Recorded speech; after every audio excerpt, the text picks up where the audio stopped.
Hello, everybody. I hope you're doing well.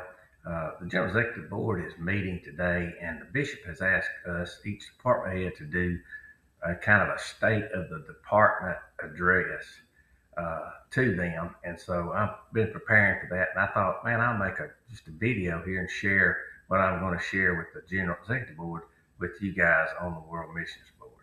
So we just finished up the conferences in Central America. All of that went well.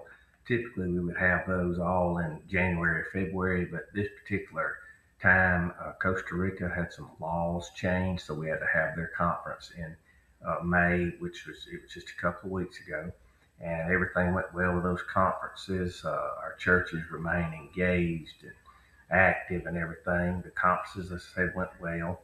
We did have some new leadership and elected in Honduras, El Salvador, and Guatemala. In Honduras, Brother Julian Santiago was elected as the superintendent. As you know, Tito passed away, but Julian was elected before he passed away. And then in El Salvador, Brother Canto, who was a longtime superintendent there, he didn't want to run again, and his wife, Mirna Canto, was elected, and I know most of you know her. And then in Guatemala, we had a leadership change there, and Brother Franklin Vicente was elected, and I'm looking, the future looks great. These are some great people. All the other leadership, basically in the remaining countries, Nicaragua, and Costa Rica, and Panama, all remained the same. We have a few church builds going on, five that I'm aware of in different places. As you can see, I have them listed there. Uh, the, all of these church builds are sponsored by someone, a person or a church, and so we're thankful for that. The Rio Blanquito Church and the ICP Christiana Belen Church in Honduras are what I might call kind of an organic work. They just, those churches raised their own money and began that build. And on the Rio Blanquito Church, we helped, or we had an outside donation of $7,500 to help them finish their roof. But the rest of that church has been, the members raised their own money, and it's really great. The one in Cotopeque, West Sunnyside, is building that in honor of Hugh and Judy Smith, and Lula Assembly of Praise in North Georgia is building the one there in Panama. And the Christina Belen Church, like I said, they just raised their own funds, and they haven't asked for anything. But I kind of found out about that one on a trip to Mexico last year. He wanted us to include some financials in this report, or this presentation. So I have a little bit here for you. You all get financial reports if you want to take a deeper dive into this. But as you can see, this is from September of last year to April of this year. Our total income there is listed, and it's in a breakdown of how it came in. And then the expenses are over there to the right, and that includes basically every expense in this department, from salaries to office expenses to travel expenses to sending money for a roof on a church, whatever. Everything is in that. So we're looking pretty good where finances are concerned. The last balance report I had, we had over $35,000 in the World Missions account. So the Lord's blessing and helping us. As y'all know, the Feast of Ingathering is coming up just in a few months, and we'll be promoting that, and we're going to be praying for strong participation across the denomination and trying to communicate how every church can help advance our global ministry. I was at a church in Central Georgia back in November, and the pastor presented me a check for $500. And he said, I know it's not much, brother, but we wanted to do something. And this church was about 30 people in attendance. And if you do the math, that's approximately $17 per person attending. And I began to share with the church what the pastor said, and how, that was really a lot more money than it seemed, because if every church in our denomination were to give that type of money in proportion to their attendance. That would mean a church to do the same as that local church did, a church with 1,000 people in attendance, for instance, their check would be $17,000. So when you look at that in that from that perspective, that was a pretty significant donation. And we've had other churches even smaller than that. One church in Alabama that I visited uh, have about 15 to 20 people, and recently they gave me a check for $700. So when you look at the attendance level versus what type of or an amount of an offering, that's very significant. If every church were to look at that and say, well, if this small church can do, in that case, $17 a member or $20 a member, we're going to do that. We could meet a lot of needs. So that's kind of going to be our focus this year for Feast of Ingathering. I have been very happy about our transition in from totally doing shoe boxes to Operation Christmas Cheer. uh, we are able to impact more countries. We're averaging impacting 10 countries a year with Operation Christmas Cheer.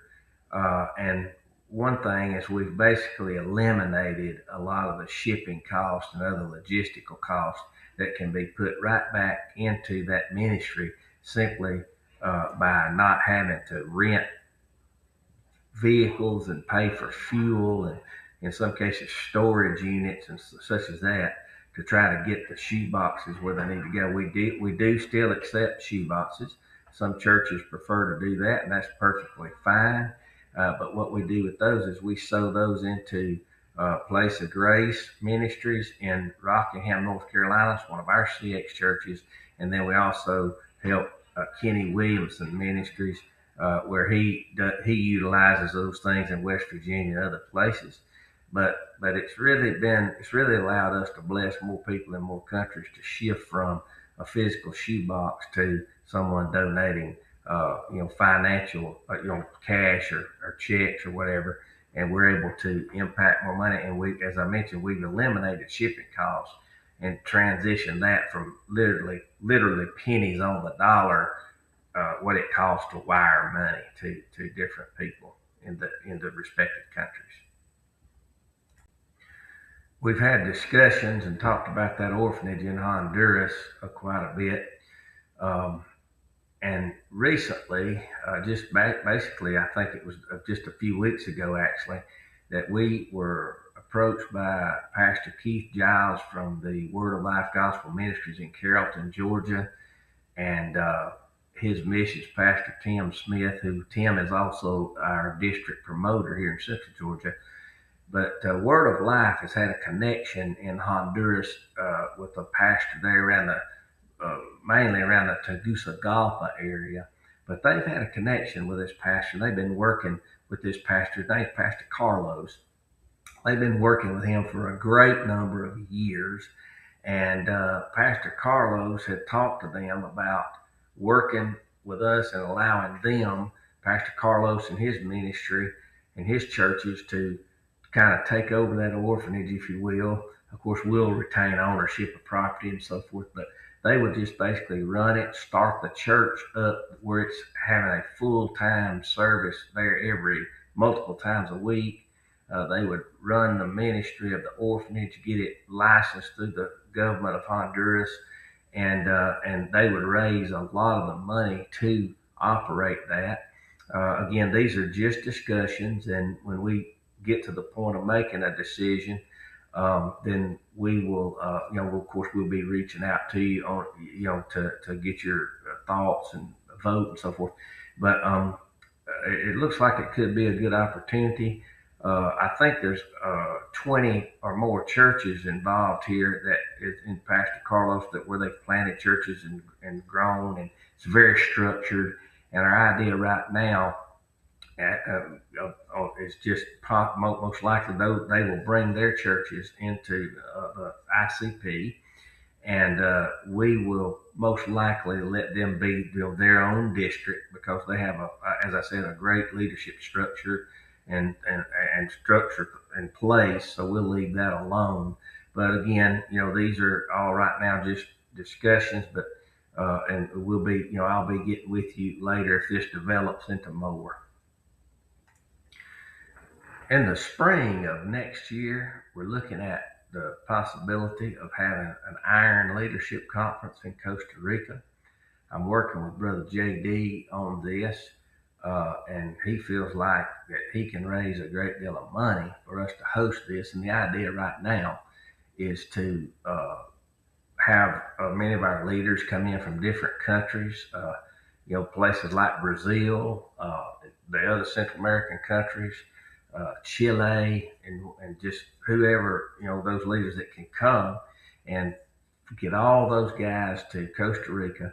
As I mentioned a moment ago, I was there just a few weeks ago, and we stayed at a wonderful venue where we could host this conference at the hotel where the pastors or the leaders that come can stay. We can have all the meetings there. We can eat there, and really no one would have to leave the premises unless they just, wanted to. And so I'm having our brother Javier Diaz in Honduras is working with me on that and setting that up and getting some pricing. So more information about that will come. One idea I did have was I mentioned a moment ago with regard to Feast of Ingathering is getting churches to focus on a certain amount per attender. And I thought about possibly promoting to the pastors that if they, for instance, if we say that's $10 per member, and which it may probably be a little bit more than that, but this is just a figure to help you understand. If it were $10 a member and a church had 100 or 10 attenders, not members, if they had 100 in attendance and their World Missions Feast of Ingathering offering was $1,000 or more, then that pastor's name would go into a drawing to where we would pay for them to go to this leadership conference if they wanted to go. And we may even consider doing more than one pastor, if to promote it. I'm not sure. We'll just see how it goes.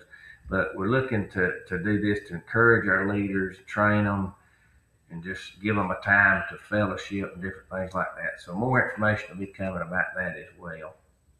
And that just about wraps up this little presentation. We're looking ahead and moving forward together. And some of the things we want to do is just continue strengthening our international leadership, continue expansion and new church starts, wherever that may be and wherever God opens doors. Continue to expand training and ministry support, increase church participation here in these states and in giving to missions, and continue to pray fervently and have evangelistic outreaches and just develop stronger ministry alliances and partnerships such as the one with Word of Life Gospel Ministries. And we have other partnerships with other churches. Some are independent from our organization, but they help us greatly do a lot of things. So we're believing God for a great future in world missions. Well, I appreciate you all. God bless you, and I thank you for what you do. If I can be a help, myself or Christy, please reach out to us. God bless.